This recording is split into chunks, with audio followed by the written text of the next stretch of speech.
जहाँ दिखे मारियो, अपना समझ के खा लियो। दिलजीत, एक सेल्फी तो बनती है ना।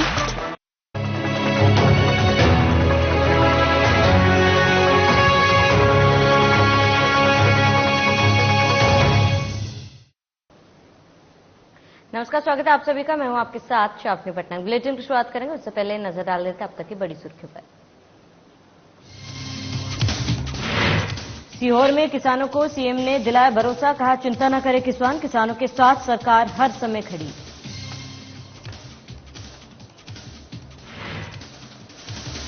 रायपुर में विधानसभा अध्यक्ष से मिले सांसद दीपक बैज, विधानसभा अध्यक्ष के निवास पर की मुलाकात, विधानसभा अध्यक्ष से मुलाकात को बताया शिष्टाचार भेंट।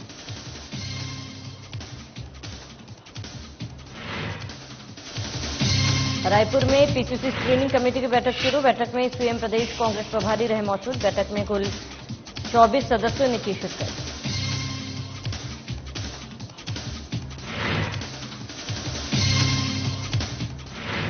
रायपुर में सम्मान समारोह का आयोजन, शिक्षकों को किया गया सम्मानित, कार्यक्रम में तमाम लोगों ने की शिरकत।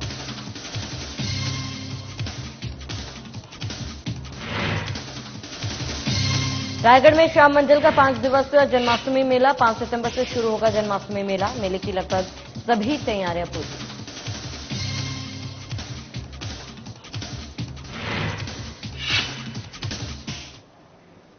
चलिए खबरों की शुरुआत करते हैं। सीएम शिवराज सिंह चौहान ने किसानों को भरोसा दिलाते हुए कहा कि आज खेती किसानों के मामले में मध्य प्रदेश ने देश के सभी राज्यों को पीछे छोड़ दिया। एग्रीकल्चर ग्रोथ रेट में मध्य प्रदेश ने 1.5 दशक तक 18% की कृषि विकास दर पर प्राप्त कर चमत्कार किया है। मुख्यमंत्री चौहान सीहोर के औद्योगिक क्षेत्र बड़ियाखेड़ी में 1500 करोड़ रुपए की लागत से बनने वाले आईटीसी लिमिटेड कंपनी के नए कारखानों के शिलान्यास के बाद संबोधित कर रहे थे।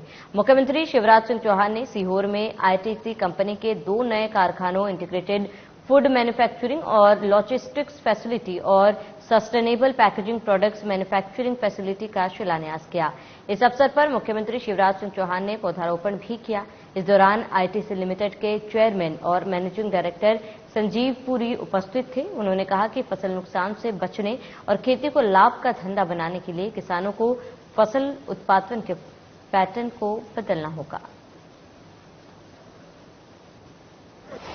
एग्रीकल्चर ग्रोथ रेट में मध्य प्रदेश ने 1.5 दशक तक 18% की कृषि विकास दर हासिल करके एक चमत्कार किया है। लेकिन एक दिक्कत है, हम अन्न के भंडार भी भर रहे हैं, हॉर्टिकल्चर की तरफ भी जा रहे हैं।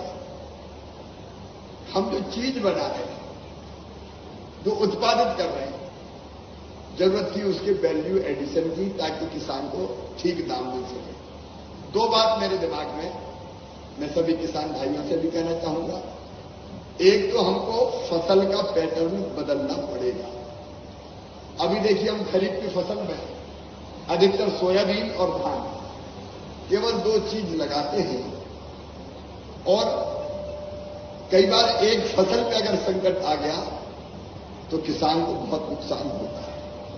और इसलिए यहां आईटीसी को मैं बधाई देना चाहूंगा कि ने प्रयोग किया कि तुलसी की खेती करें, अश्वगंधा की खेती करें, करौंजी की खेती करें, अलग अलग ऐसी चीजें जिनसे किसान को ज्यादा दाम भी मिल सके और अलग अलग तरह की फसलें हो सके। तो मैं आईटीसी के इस प्रयास का अभिनंदन करता हूं कि 7,000 एकड़ में तुलसी और अश्वगंधा की खेती आप लोगों ने। वहीं मुख्यमंत्री भूपेश बघेल की अध्यक्षता में उनके निवास कार्यालय में मंत्रिपरिषद की बैठक आयोजित हुई। इस दौरान बैठक में कई महत्वपूर्ण निर्णय भी लिए गए। इसमें आवासहीनों और कच्चे कमरे वाले परिवारों को पक्का आवास मुहैया कराने के लिए प्रधानमंत्री आवास योजना के अंतर्गत स्थायी प्रतीक्षा सूची में शामिल पात्र परिवारों को आवासों की स्वीकृति का निर्णय लिया गया। मंत्री मोहम्मद अकबर कैबिनेट में लिए गए फैसले की जानकारी दी। उन्होंने कहा कि प्रधानमंत्री आवास ग्रामीण योजना की वेटिंग लिस्ट के राशि जारी किए गए हैं। सर्वे सूची से बाहर के लोगों को लाभ देने के लिए 100 करोड़ का प्रावधान रखा गया। मंत्री मोहम्मद अकबर ने कहा कि स्टाइपेंड की बाध्यता खत्म हो गई है। इसके साथ ही मंत्री अकबर ने सिविल सेवा परीक्षा में 2008 में संशोधन के बारे में भी लोगों को जानकारी दी। उन्होंने बताया कि सिविल सेवा परीक्षा में 2008 में संशोधन अनुसार 100 नंबर में इंटरव्यू होगा। वहीं उन्होंने ये भी कहा कि बाल सुरक्षा के लिए अधिकारी नियुक्ति के आदेश दिए गए। इसके साथ ही कई अहम मुद्दों के बारे में जानकारी दी। आज माननीय भूपेश बघेल जी की अध्यक्षता में कैबिनेट की बैठक संपन्न हुई है, जिसमें जो महत्वपूर्ण फैसले लिए गए हैं उसके बारे में मैं आप सभी को जानकारी देने के लिए आया हूं। सबसे पहले तो प्रधानमंत्री आवास योजना ग्रामीण जो वेटिंग लिस्ट था, उस वेटिंग लिस्ट के लिए 6,99,439 पात्र लोग जो थे जिनका वेटिंग लिस्ट था, उसके लिए राशि जारी करने का फैसला हो गया है। तो अब इसके बाद जो वेटिंग लिस्ट है वो समाप्त हो जाएगी। जो ऐसे परिवार जो 2011 के सर्वे सूची में पात्रता में जिनका नाम नहीं था, ऐसे लोगों के लिए राज्य सरकार ने, जिनको आवास की जरूरत है और पात्रता सूची में नाम नहीं है, तो 1 अप्रैल 2023 से उसका सर्वे का काम करवाया था।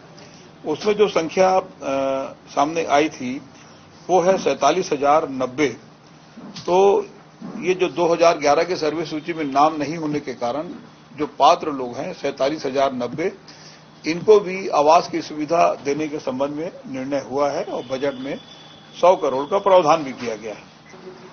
बाकी का जितना भी ब्रांड वगैरह का जो व्यवस्था है उसमें कोई संशोधन नहीं है। केवल ये कि जो बॉटलिंग यहाँ होता था, जो 3-4 लोग ही किया करते थे, वो बाकी लोग यदि कोई अपना इंटरेस्ट दिखाएगा तो वो भी कर सकेगा। तो ये टेंडर प्रक्रिया से होगा या कैसे? निविदा जैसे नियम है, निविदा से ही होगा। उसके बाद मुख्यमंत्री जी द्वारा नगर पंचायत कोसीर, नगर पंचायत जरहा गांव के गठन तथा नगर पंचायत माना कैंप को नगर पालिका में उन्नयन की घोषणा की गई थी। उसमें निर्धारित मापदंड में छूट प्रदान करने का निर्णय करते हुए और इसको बनाने का फैसला हुआ है। रायपुर राजीव भवन में पीसीसी और डीसीसी की प्रथम कार्यकारिणी बैठक हुई, जिसमें सभी जिलों के जिला अध्यक्ष शामिल हुए। इस महत्वपूर्ण बैठक में प्रदेश की प्रभारी कुमारी शैलजा, मुख्यमंत्री भूपेश बघेल, प्रदेश अध्यक्ष दीपक बैज, उप मुख्यमंत्री टी.एस. सिंहदेव सहित मंत्रिमंडल के सदस्यगण भी मौजूद रहे। इस दौरान बैठक में आगामी चुनाव की रणनीति तैयार की गई।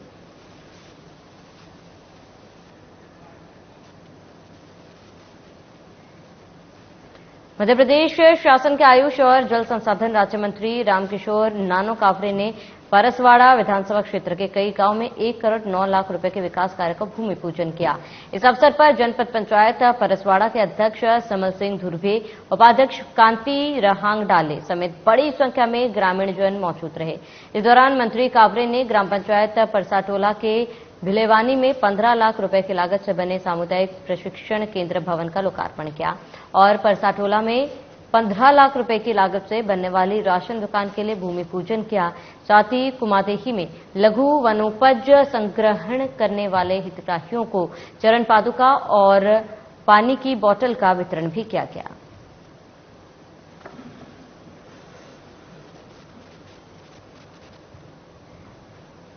पीसीसी चीफ और बस्तर सांसद दीपक बैज ने छत्तीसगढ़ विधानसभा अध्यक्ष चरणदास महंत के निवास पहुंचे, जहां उन्होंने विधानसभा अध्यक्ष से उनके आवास पर भेंट मुलाकात की। सांसद दीपक बैज ने इस मुलाकात को शिष्टाचार भेंट बताया है।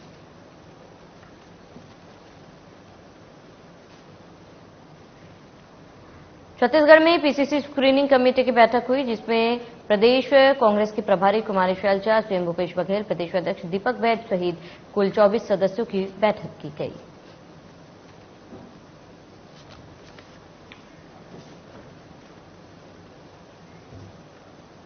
रायपुर में समाज सेवा के क्षेत्र में विशेष योगदान देने वाले गुरुओं के लिए सम्मान कार्यक्रम आयोजित किया गया।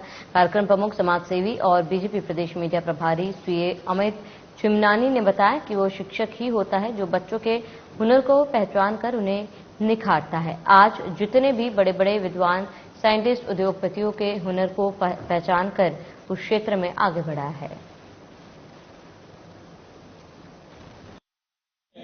कि अपने लिए तो हर कोई जीता है, लेकिन समाज के लिए जो जी रहा है उसे हम आदर्श बना करके प्रस्तुत करके प्रेरणा लें। इसीलिए आज का कार्यक्रम रखा गया है, क्योंकि किसी ने बहुत सुंदर कहा है कि करो ऐसा कि पहचान बन जाए, चलो ऐसा कि निशान बन जाए, जिंदगी तो सभी जी लेते हैं, जियो ऐसा कि मिसाल बन जाए। यहाँ पर बैठा हर व्यक्ति अपने आप में एक मिसाल है। आप सभी ने कुछ न कुछ अच्छा किया है। भाई आकाश धामेचा जी यहाँ बैठे हैं, चार्टर्ड अकाउंटेंट हैं, उनका भी मैं अभिनंदन कर रहा हूं। जामन दास बजाज जी जो सनातन संस्कृति के वाहक हैं, उनका भी हम अभिनंदन कर रहे हैं। ऐसे ऐसे लोग यहाँ एक मंच पर इकट्ठे हुए हैं जिनसे समाज एक प्रेरणा लेता है और आगे भी लेगा।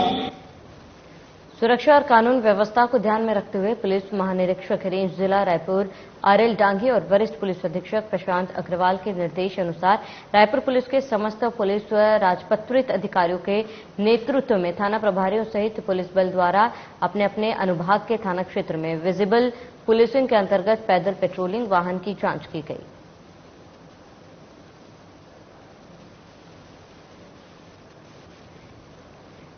वहीं श्री श्याम मंडल रायगढ़ का 28वें ऐतिहासिक श्री कृष्ण जन्माष्टमी मेला 5 सितंबर मंगलवार से 9 सितंबर शनिवार तक संजय कॉम्प्लेक्स स्थित श्री श्याम बगीची में आयोजित की जा रही है। ये जानकारी श्याम मंडल के सदस्यों ने प्रेस कॉन्फ्रेंस आयोजित कर दी है।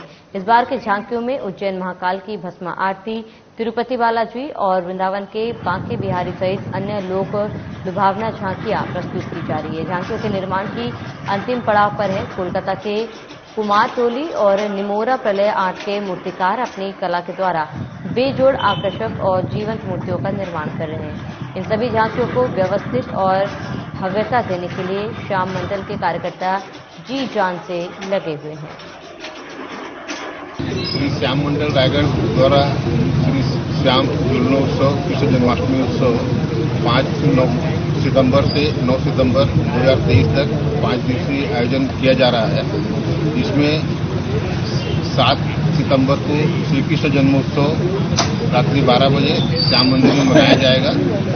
इस उत्सव में प्रभु लीला से संबंधित पौराणिक कथाओं की लेते हुए लगभग हमने 14 झांकियां दर्शनार्थियों के लिए लगाई है और यह आयोजन बहुत ही लोकप्रिय आयोजन है। यहाँ रायगढ़ और आसपास के शहरों से लेते हुए विभिन्न राज्यों से दर्शनार्थी दर्शन करने के लिए आते हैं।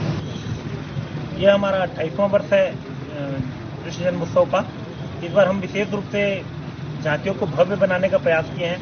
हमारी जितनी भी झांकियां हैं उनको हम पहले छोटा रूप था, उनको बड़ी 30-30 फुट की 25-25 फुट की झांकियां बना रहे हैं, जिसमें विशेष रूप से शिव जी की महाकाल की भस्म आरती, जिसमें लाइव भस्म से उनकी आरती करती हुई दिखाया जाएगा।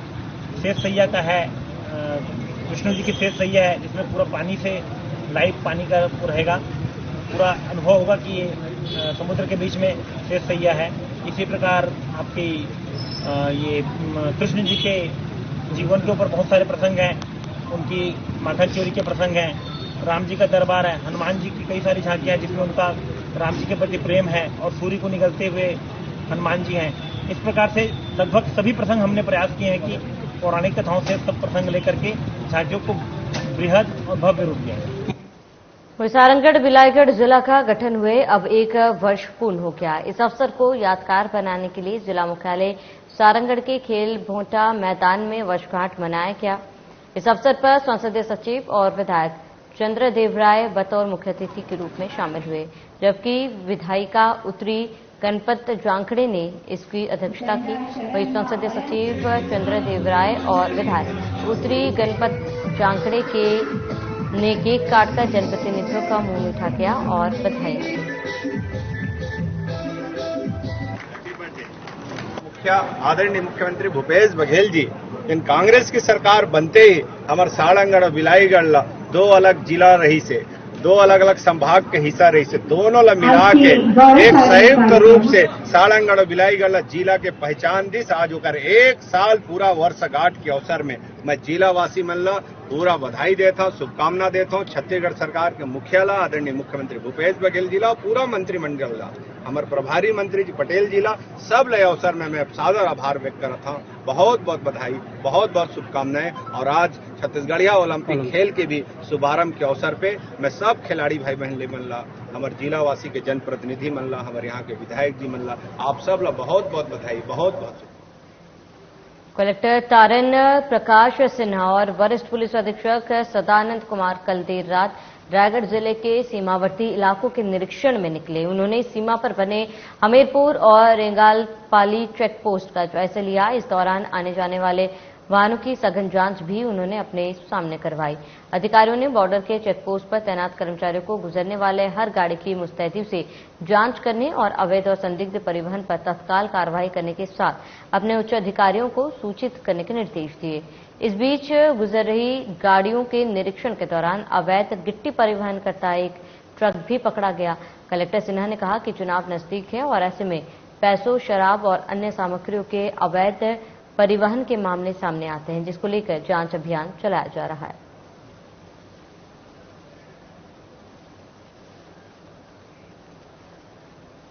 पिछले दिनों दो बहनों से सामूहिक दुष्कर्म किए जाने की सनसनीखेज घटना सामने आई। पूरी वारदात मंदिर हसोद थाना क्षेत्र से सामने आई थी। इस दौरान घटना के बाद महिलाओं की सुरक्षा और कानून व्यवस्था पर गंभीर सवाल खड़े किए गए थे। वहीं अब इस पूरे प्रकरण में नया खुलासा हुआ। जानकारी के मुताबिक इस पूरे कुकर्म को अंजाम देने वालों ने एक पुलिस अधिकारी का बेटा भी शामिल है, वो भी पुलिस की गिरफ्त में है। आरोपी का नाम कृष्ण कुमार साहू, जबकि उसके पिता दीपक साहू सहायक पुलिस निरीक्षक के तौर पर मंदिर हसोद थाने में पदस्थ हैं। वहीं इससे पहले एक अन्य आरोपी के पिता का संबंध बीजेपी के साथ सामने आया था। आरोपी पूनम ठाकुर बीजेपी के मंडल उपाध्यक्ष का बेटा बताया जा रहा है। गोढ़ी गांव में 2 सगी बहनों के साथ हुए गैंगरेप के आरोपियों को जेल भेज दिया गया है। पुलिस ने सभी 10 आरोपियों को शनिवार देर शाम कोर्ट में पेश किया, जिसके बाद कोर्ट ने आरोपियों को 15 दिन की न्यायिक रिमांड पर जेल भेज दिया। रात्रि 1 बजे के आसपास युवती आई, उसने रिपोर्ट दर्ज कराया कि वो अपनी छोटी बहन और मंगेतर के साथ में राखी का त्योहार मना के वो छतौना तरफ से आ रही थी। भानसोच जब वो क्रॉस की तो आगे कुछ लड़के उनको दिखे बैठे हुए। उन लोगों ने उनके ऊपर छीटा कसी की, परंतु इन लोगों ने इग्नोर किया और आगे बढ़ गए। करीब 1 किलोमीटर आगे गए थे तो वहां पर 3 मोटरसाइकिल सवार जो थे युवक, इन लोगों को रोका उन्होंने और रोकने के बाद इनको पास जो रखे हुए पैसे थे, मोबाइल थे, वो छीन लिए और साथ में ही ये 2 युवतियां जो थी इनको लेके गए, क्योंकि वो जो भानसोच के पास जो लड़के दिखे थे इनको वो भी वहां गए थे। तो करीब 10 लड़के थे, वो इन लोगों को, दोनों लड़कियों को लेकर गए रोड से करीब 1 किलोमीटर अंदर और वहां ले जाकर उन लोगों ने बारी बारी से उनके साथ में बलात्कार किया। कल मैं आईजी सर के निर्देश पे पुलिस अधीक्षक महोदय स्वयं यहाँ पर उपस्थित थे और उन्होंने एक टीम बनाई जिसमें मैं एडिशनल एसपी चंद्रशेखर तिवारी और बहुत सारे डीएसपी और टीआई लोग सभी पहुंचे, टीम बनाई गई और रात में ही आरोपियों की गिरफ्तारी का प्रयास किया गया। तो पुलिस को इसमें सफलता मिली। रात में 10 आरोपी पुलिस ने गिरफ्तार करने में सफलता हासिल की। धमतरी के मैनोनाइट चर्च के पास सूचना मिली कि एक व्यक्ति आम जगह पर प्रीतम पोहा के सामने NH 30 नेशनल हाईवे पर अपने साथ धारदार हथियार लेकर राहगीरों को धमका रहा है। मामले की सूचना मिलते ही मौके पर पहुंची पुलिस घेराबंदी कर उक्त व्यक्ति को पकड़ लिया, जिससे पूछताछ करने पर उसने अपना नाम संजय साहू, साकीन, कम्हनबाड़ी, लाल बगीचा, धमतरी बताया। फिलहाल पुलिस उक्त व्यक्ति से पूछताछ कर आगे की कार्रवाई में जुट गई है। वरिष्ठ अधिकारियों के निर्देशानुसार आगामी चुनाव को देखते हुए लगातार असामाजिक तत्वों पर कार्रवाई की जा रही है, जिस पर 8 दिनांक को संजय साहू उर्फ संजू नामक व्यक्ति गिरफ्तार किया गया है, जो कि पूर्व का हिस्ट्री सीटर है। इसके विरुद्ध लगभग 20 से अधिक अपराध जो है थाना मगरलोड, केरेगांव और कुरूद और अपना धमतरी में दर्ज है। इसको आज चाकू के साथ पकड़ा गया है और इसके खिलाफ आर्म्स की जा रही है। इस प्रकार की कार्यवाही जितने भी इस प्रकार के असामाजिक तत्व हैं उनके लगातार जारी रहेगी। पर रायपुर में इन दिनों आपराधिक घटनाओं में लगातार इजाफा हो रहा है। अपराधियों ने पुलिस प्रशासन का डर नहीं है। अपराधियों द्वारा लूटपाट जैसी घटनाओं का अंजाम दिया जा रहा है, जिसको लेकर प्रशासन की कार्यशैली पर सवाल उठ रहे हैं।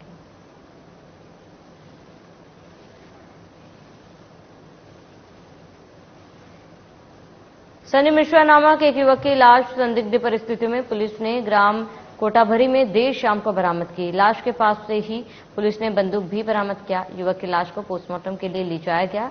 अब यह हत्या है या आत्महत्या, इसको लेकर शहर में तरह तरह की चर्चा हो रही है। हालांकि मामला क्या है, ये पोस्टमार्टम रिपोर्ट आने के बाद पुलिस पता लगा पाएगी।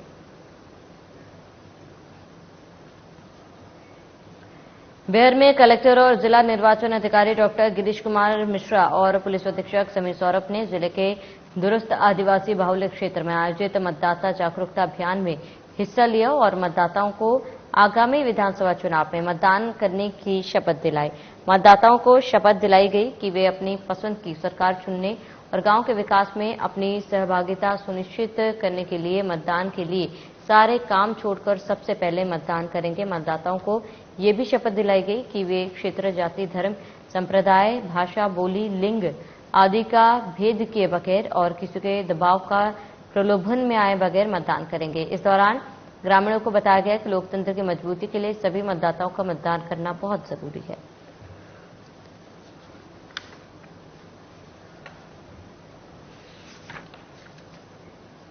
गुना के प्रसिद्ध लवकुश मंदिर में भगवान लवकुश का जन्मोत्सव बड़ी ही धूमधाम से मनाया गया, जहां सैकड़ों समाज के कार्यकर्ता, पदाधिकारी उपस्थित रहे। इस दौरान सभी ने अपने अपने विचार रखे। कुशवाहा समाज अध्यक्ष ने कहा कि सभी समाज के लोग एक होकर, एक रहकर कार्य करें। जो लोग समाज को अलग करके अपना भुट्टा सेकते हैं, आने वाले समय में उन्हें समाज के कार्यक्रमों से अलग रखा जाएगा। इस दौरान समाज के सभी लोगों ने अपनी बात रखी और आरती करके कार्यक्रम को सफल बनाया। 13 अगस्त 2023 को समाज की पूरी मतलब मीटिंग हुई थी और उसमें ये डिसीजन लिया गया था कि 3 सितंबर को हम जो है लवकुश जन्मोत्सव मनाएंगे।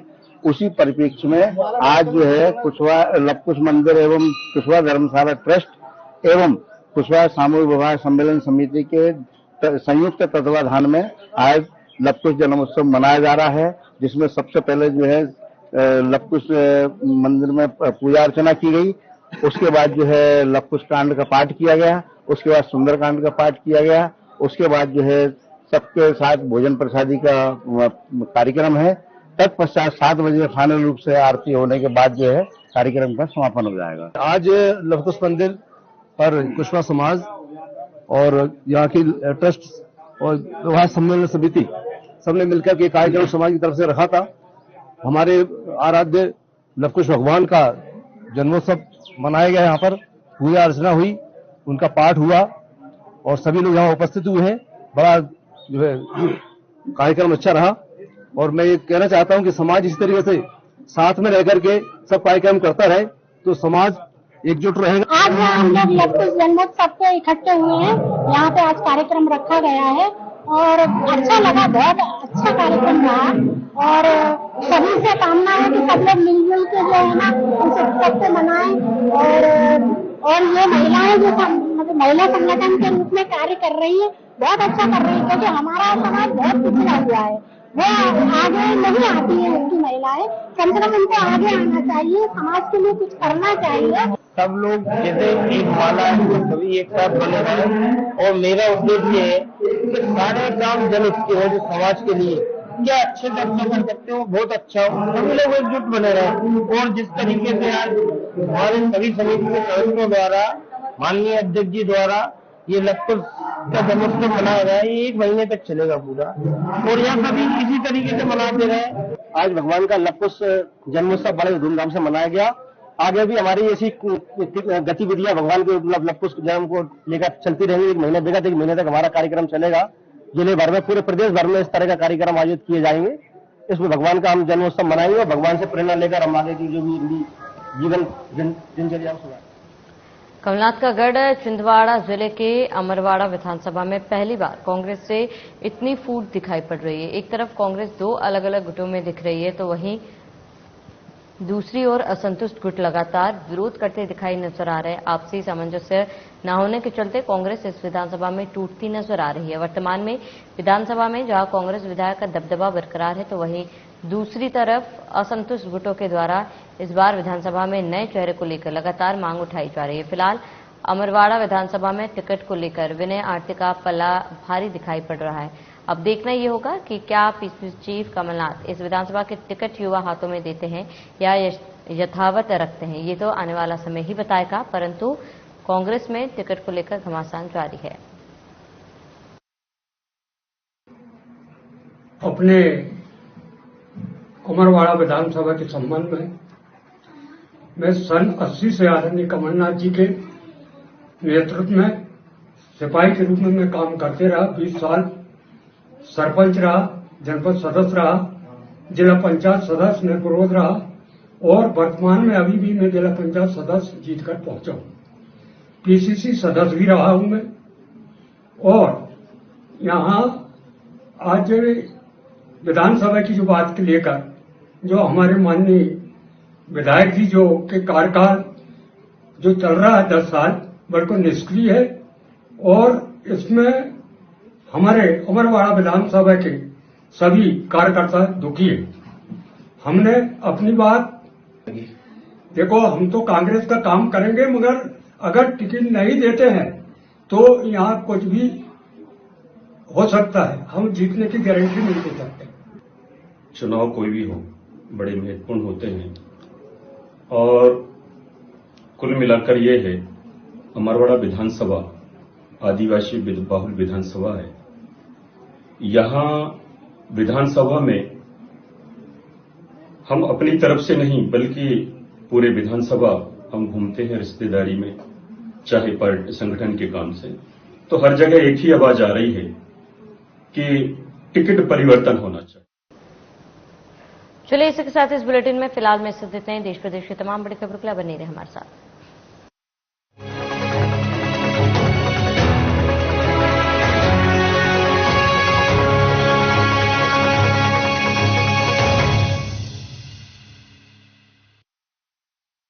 क्या जिम जाने से सेहत बन सकती है? नहीं। क्या काजू बादाम किशमिश मेवे खाने से सेहत बन सकती है? नहीं। क्या घी दूध खाने से सेहत बन सकती है?